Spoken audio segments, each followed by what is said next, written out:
Well, I used my, kind of like last chance, to reach out, and talk to them, to let them know where I'm at, to let them know I love them no matter what. Even if they never talk to me ever again, no matter how they feel, I respect and I support them completely about me, because their experience was their experience growing up with me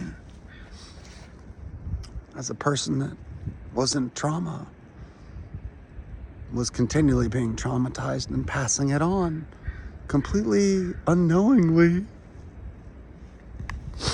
But they are so strong. They are so resilient, just like me and just like their mom.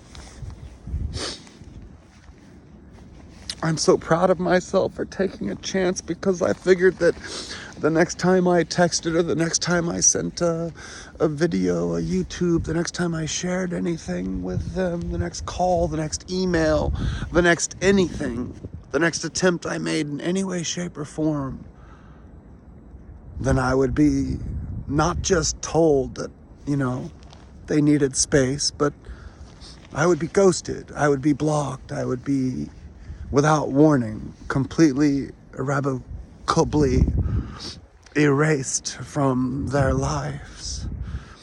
And that is not what I want in any way at all. And I am happy. I am happy to respect and love their wishes and their need for a life that is just for them without my active presence in it. And to be honest with you, I think this is really, really good, because it allows me to take even a passive presence. I can let that go too, because I love them unconditionally. I understand what that means now.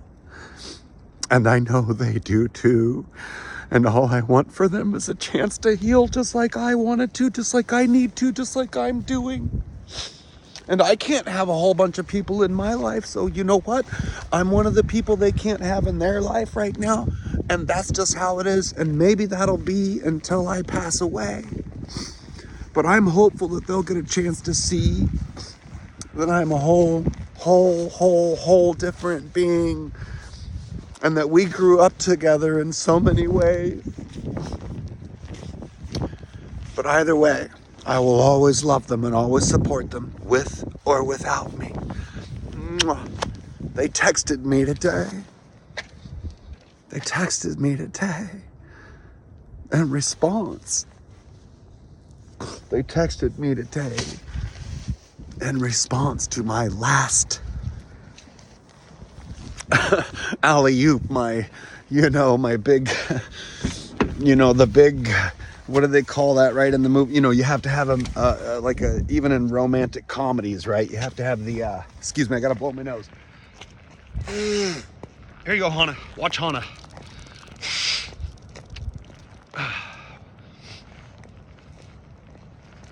Sorry, yeah, the romantic gesture, the big romantic gesture, as it were, right? Well, this can be just a big gesture, and this doesn't have to be a big gesture in the way a lot of people think. The best ones come from the soul and the heart, when a person has truly taken a lot of time to consider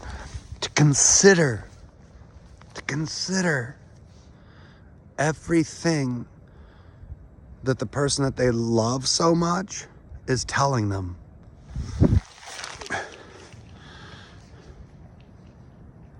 To really, really listen, and to really try to understand it, and don't take it at face value, and don't take it for granted. If you don't truly understand what somebody in your life that you love and you want to keep in your life is saying about something you're doing, either positive or not positive, right? Listen to them, talk to them, slow down. Let the defenses go, be vulnerable, and go, wow, are you saying I'm causing you harm?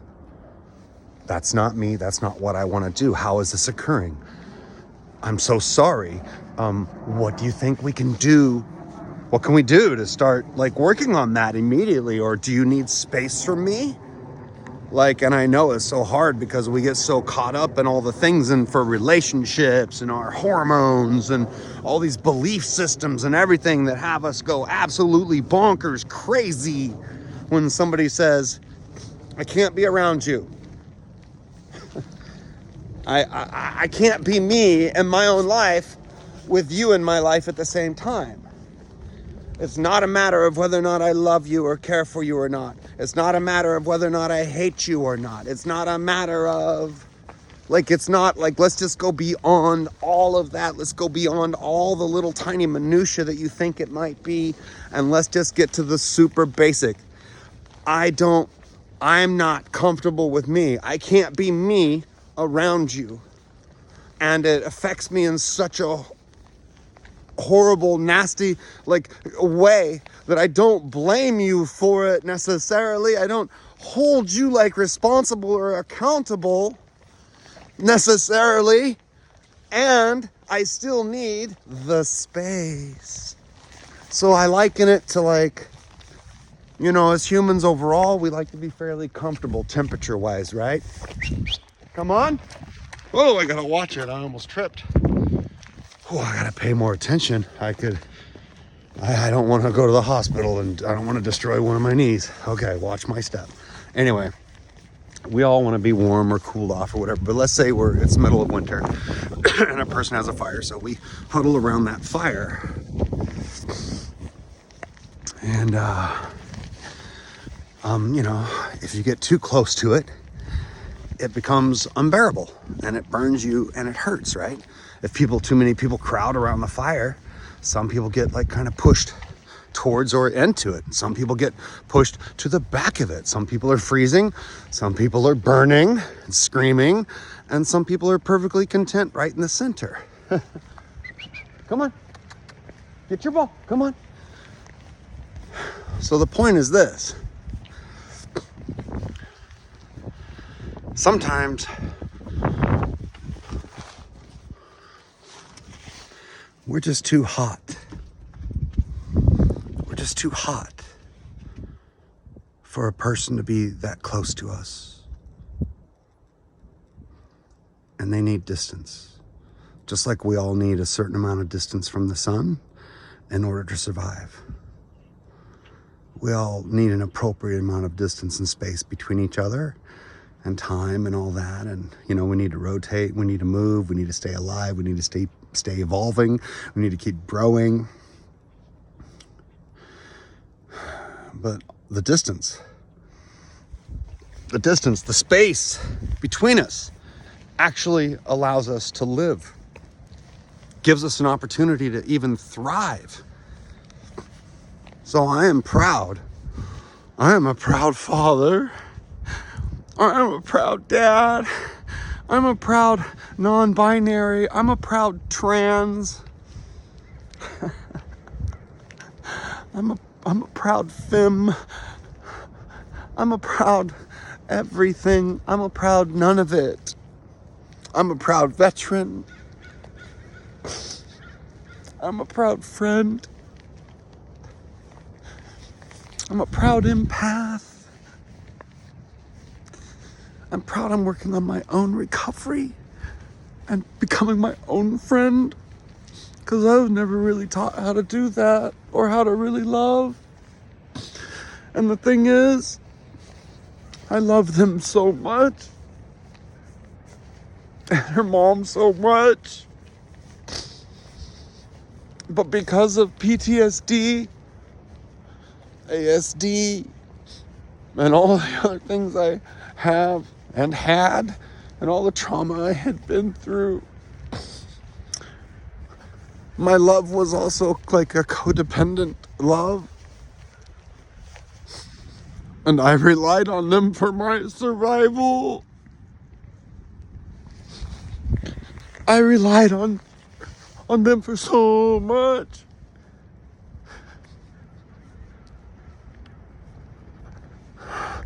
For all the help that I needed, that I should have been getting, you know, from actual professional therapists and counselors and the VA and everybody. I should have been getting a lot of help. But I made the choices. Regardless of how I got there, I made the choices and I followed through on them. Doesn't matter how my thinking was, doesn't matter how pure my heart was, doesn't matter any of all the intentions I was holding. I literally believed. I believed so deeply that I was like,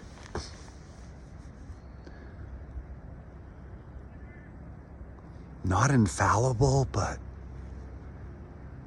like I'm so humble, but like humble to the point of like piousness, I guess it would be.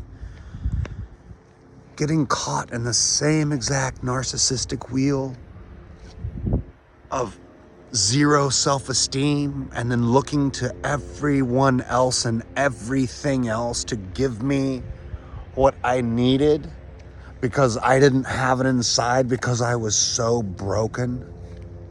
I mean, circumstances are circumstances, and hell yeah, when you read my book and all the details about what happened to me through my childhood and the cult and then on to the military, you're just gonna be like, this is not even possible. You're telling me like 100 different stories of trauma.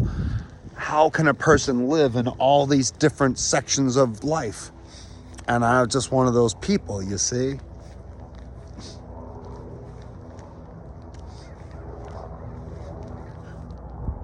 I sent them my Black Lives Matter video and Trans Lives Matter video today of me fighting fascism and me trying to stand up and me trying to protect and still trying to fight for our freedoms like I did the entire time serving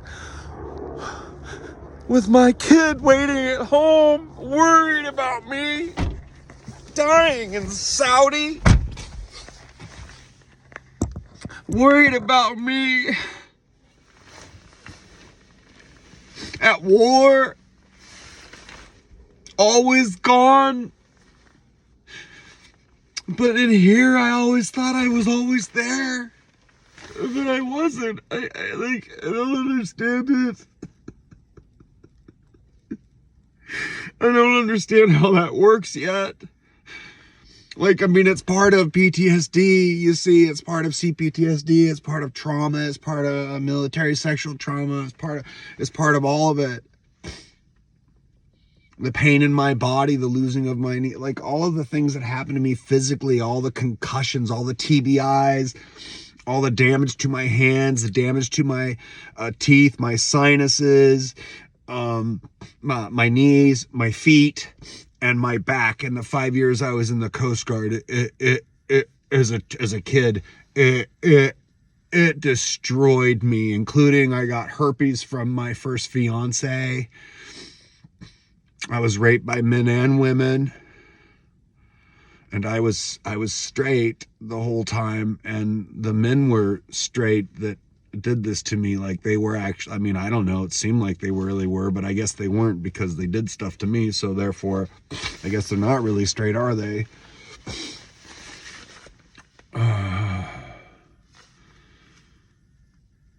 But they texted me.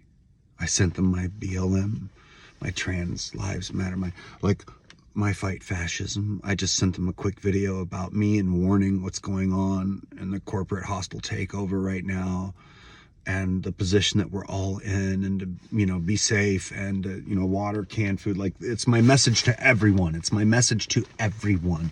It wasn't a message specifically just for them, even though the truth is my entire YouTube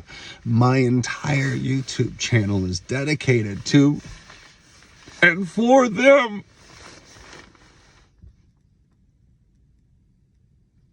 Because I hope that somehow I'll either download this, you know, at some point in the next, I don't know, couple weeks or so, before it all gets like shut down, before I get banned, before they start suppressing anybody and everybody speaking out for anything. That Trump, Project 25, Vought, and all the other sycophants, and the, you know, Nazi wannabes, and all these fascists and billionaire oligarchs that just want to rule over all of us. I'm telling you,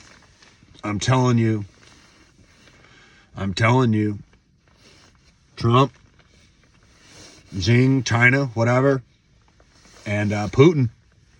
They're all in cahoots. And in the Middle East, too. In the Middle East, various leaders through the Middle East. Not only in the Saudi side, but also on the Israel side. They got deals going on every single side of what most Americans, most of us here in the free world, most people in the EU, the NATO allies, like most free nations that are sovereign and, not doing too bad, right? Even if they're doing horrible, like, they're not these communist oppressive so sure, there is oppression, there is fascism even within the capitalistic democracy, yes, of course, but the level of it and what they're using right now, they're only using it as a propaganda machine. They're only using it to keep us all busy in here, to not to simply see, this is a hostile corporate takeover of the U.S. federal government, as though it is a Kmart or a Sears or any other conglomerate. Think even bigger, right? Just think even bigger. There's so many conglomerates that own Johnson & Johnson, right? Who are they owned by? There's these giant conglomerates. So it's just like going in and taking over one of those because you got hired as the CEO, right? Trump's not a president. He's acting like a CEO. And he's got all these lawyers and all these people working for him to basically cut up, dissect, and get rid of and gut the entire federal government except for what pays them. And then they're going to use every system that is in place in order to control all of us, the populace, the masses. That's what's happening. And the whole takeover North America and takeover Mexico and the whole Panama Canal thing and all these mentions and the problem with Colombia and Greenland, that's the same thing as Xi Jinping and North Korea and all. Like, I think they all actually kind of hate North Korea a little bit. He says Kim Jong-un, but I think, they really don't really like that. I think they think that he's too much of a whack job with the nuclear power. But they're all pretending like, we're all buddies, we're all together, we're gonna, this allyship. But you watch. But even so, he's probably part of it too, as far as the initial coup goes. This is a worldwide coup. Russia moves to Ukraine, and then the rest of Europe. Don't you understand? China moves to Taiwan. China starts taking over everything. They go after Japan. They go after like everything. Possibly even down to Australia, New Zealand. You understand? Because they're so just look at the geography of things, all right, and the world order, and the way China and the USSR, the old USSR, how they're all connected geographically. Look at all the geography of everything, and you'll realize this is a worldwide coup, and they're just the billionaires, the rich oligarchs, the people in power, or dictators, are just parsing out which larger portions of country and populations they're going to have under them. That's what is going on. Trump wants, a good portion of northern South America, Mexico, all the way up to Canada, Alaska, Greenland. He wants all of that over here, you see. And then some, South America, well, that goes to some of the dictatorships, down there, right? That's why they keep, saying, always telling the wrong, mentioning the wrong names of politicians from the wrong countries, because that messes with our brains. It's all part of the whole pre-brainwash. I'm telling you right now, Russia wants to get all of the Europe. All of it. Africa, there's stuff going on down there too, right? Middle East, Saudi Arabia, they want all of that, you see? And then China wants all of that portion. And then, North Korea then gets a whole bunch of, they get South Korea, and then they get a whole bunch of stuff over there too. Don't you understand? They're trying to basically make I think maybe 6 or so max.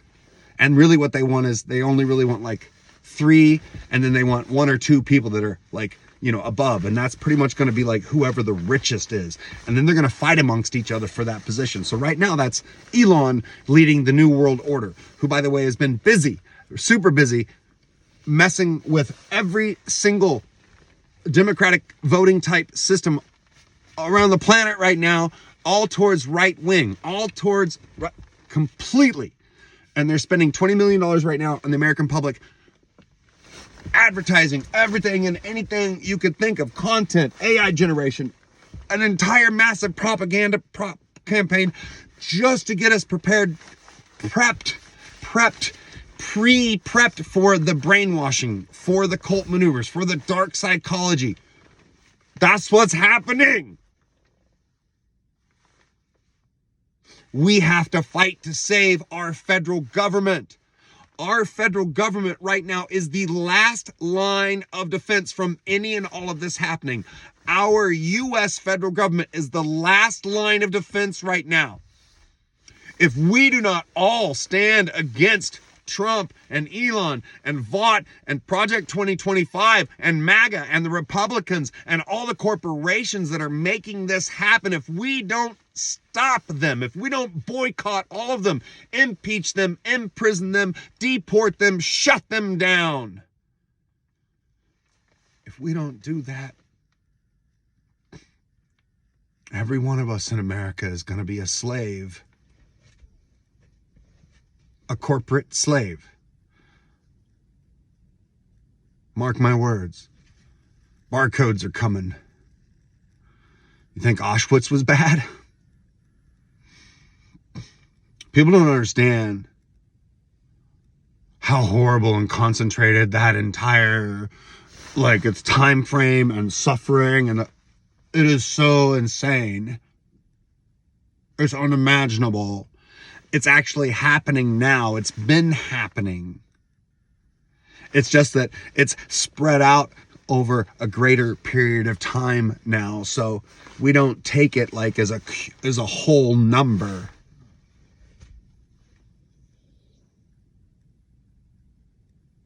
People are being killed by the president's actions.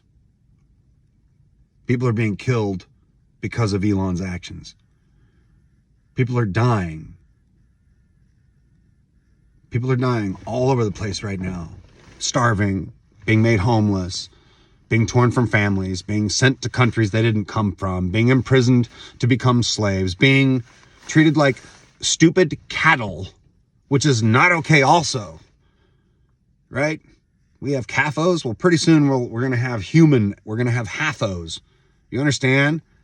They're going to be like breeding compounds, to make more slaves. And then we got AI coming online too, and what they're doing with that, they're just looking. I'm just telling you, they are looking to enslave humanity.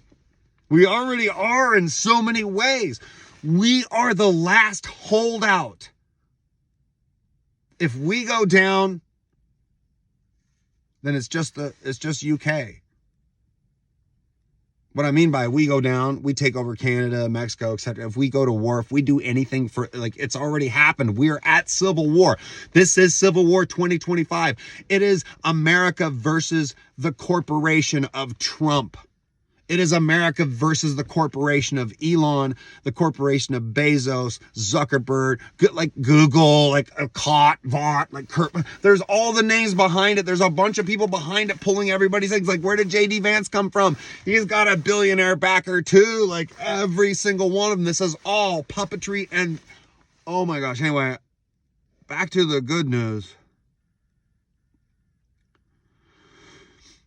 I got a text. I felt that their birthday was early in January. I sent a postcard and a little email, and I just said I will continue to, maintain space and all that, and thanks for not, banning me from your life necessarily. And that I'm just so proud of them that they can set these boundaries, and that I love them for it, and I will always love them, even if it just rips and tears my heart to shreds to not be near or to talk or to have it, even though it just destroys my soul at the very cellular level. I miss them so much.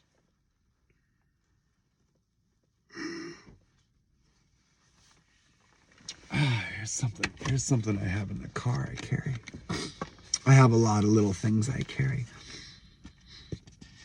This is a little Christmas card from them a while ago. From 2022. Merry Christmas, Dad. I know this year has been a roller coaster, and I'm really proud of the progress you've made. No matter what, keep moving forward. No matter what, keep moving forward, because there is still so much life ahead. Life that will have laughter and big breaths of mountain air and shining memories to stack alongside the hard ones. Love you tons. I'm not going to say their name.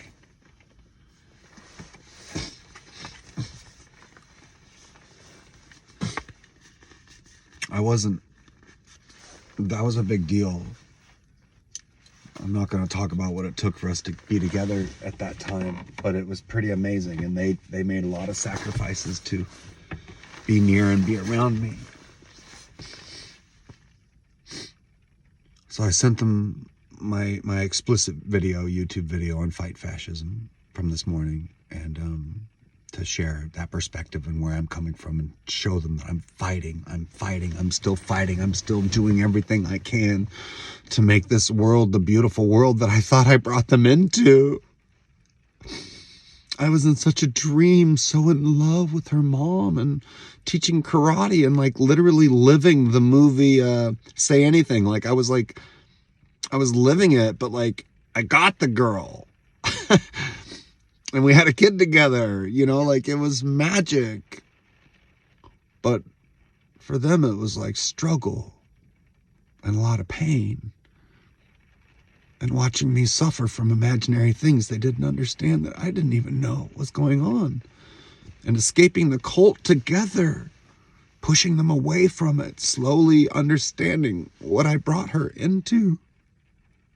A world of pain, a world of grooming.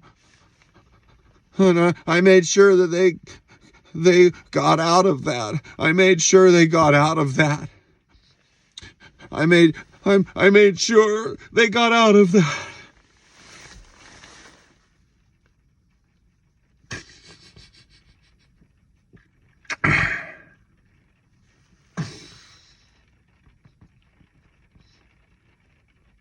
And then I wrote a message. I wrote a little message, and it was very good. It was very, very well thought, very well read. I took a lot of time with it. I was very, very, very concerned the entire time that I would just basically get blocked or ghosted. I'm used to not having any responses, but I don't send anything, so I kind of haven't had a non-response in a long time, because I just don't send anything out of respect to give them the space they ask for, because I actually love them. I actually care about them. They actually mean something to me. And if somebody that I truly care about that way says, hey, I need this, or I need that, or I want this, or I want that, I think it's important for me to listen to that and to respect it and to support it, even if it's something I don't like or don't want, because it's about them and them feeling good and loved and respected and cared for, and know that they can have boundaries from you if they need them safely in life, and that you're not going to be some freaking psycho that they have to get a restraining order from.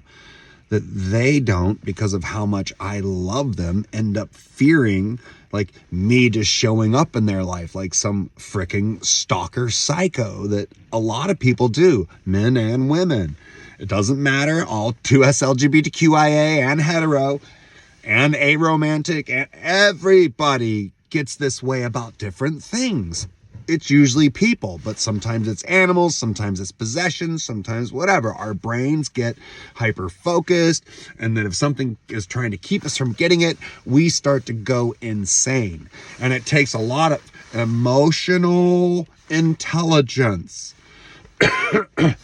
and personal love and self-care and self-love to respect yourself enough to understand that's not a good way to go about it. That's a little messed up, and you need some guidance. You need to evolve. You might need therapy on something. You need some help.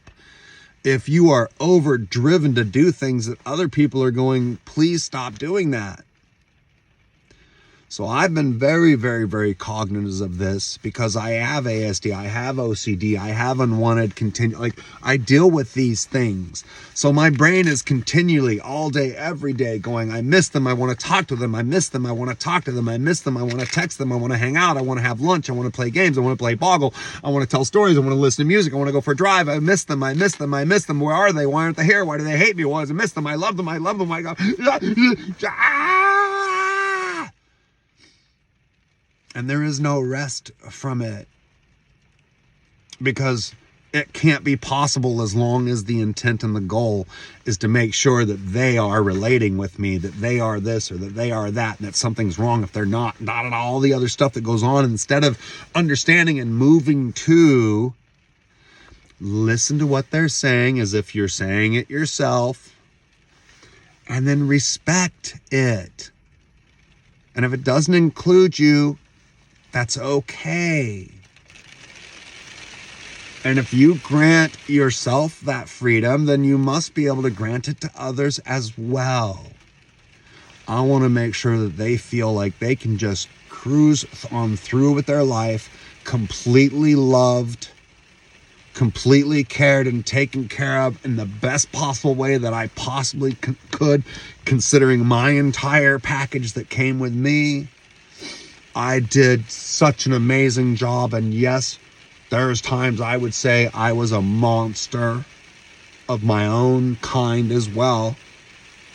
But I am proud because I did not hit her, them, he, they. I didn't do that. But all the other things that I did sometimes had a negative effect and was very scary for them. And I didn't even know that.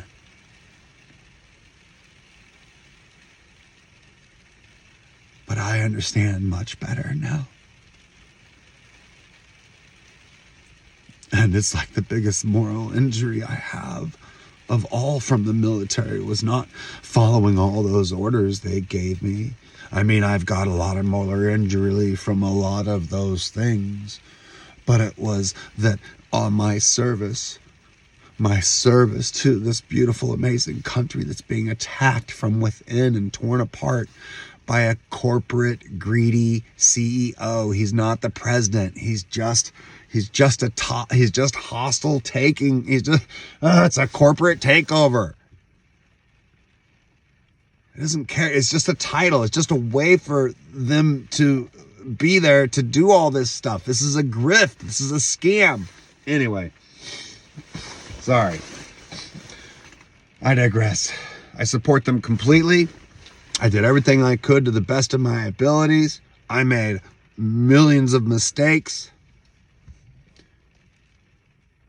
And I never hit them.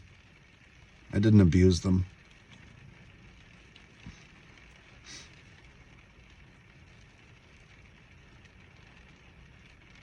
Not in the ways I was. But yet they were still abused because I had never got help with all the things, like coming out of the Coast Guard with PTSD and then having a kid in a cult, where I was now a karate teacher, where a whole bunch of the other karate teachers were all statutory rapists and grooming kids. But I didn't know it. I didn't understand it. I didn't I didn't know it, but eventually I did. And then I broke away from all of that. I pushed them out of it. And then I did the only thing I could do to keep making money and to support them, which was to stay in the military and keep being hazed, harassed, touched against my will, sexually assaulted, continually looked over, continually got treated not like you would think. I'm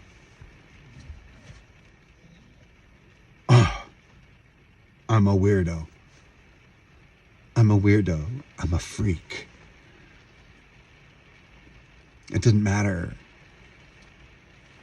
if I never told them anything about all of me and I just said, yeah, I'm just a straight white guy and this is my girlfriend. Like, you know, just act like every other guy. It didn't matter. They all knew there was something up with me. And that's because I have ASD. That's because I was born different. That's because I was born trans. I was born intersex. I was born queer. I was born two-spirit. I was born different in every possible way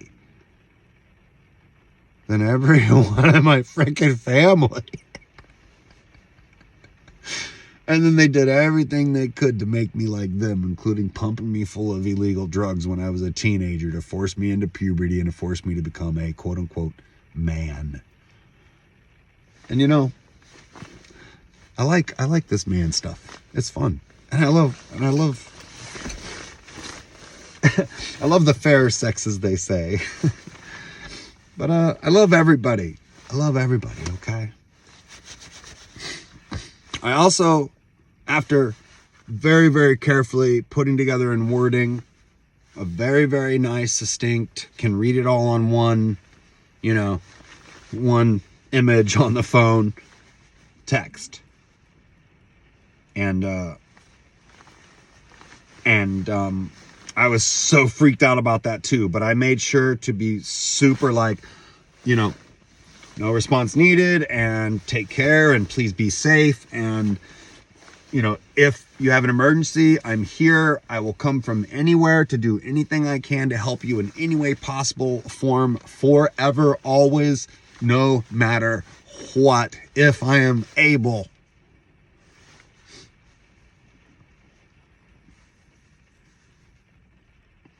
And that's going to be true. If you never talk to me ever again, just keep my number, keep my number. And if I lose that, then I'll give you a way to, or don't. If you don't want me in that capacity either, you want to tell me, nah, you don't want me even as backup. If they told me they didn't even want me as backup, I would have cried a whole lot and accepted it too. And I would have worked on processing that and processing it until I really, really, really got it. Like I did today when I was like, I need to release. Before I sent the message, before I sent all of it, I knew this could be the last time. This could be the last message from me that they will ever read or watch. And I took a chance. But then I looked at the video and I realized it was pretty stern, like, and you, and it was kind of commanding. And I was thought, oh gosh, that video that I made for everyone talking about Black Lives Matter, administration, trans lives matter, like these different things going on, was that maybe that was too intense and maybe that was triggering for them. Because I tend to bring that male energy and that like, I don't know if that's what you call it.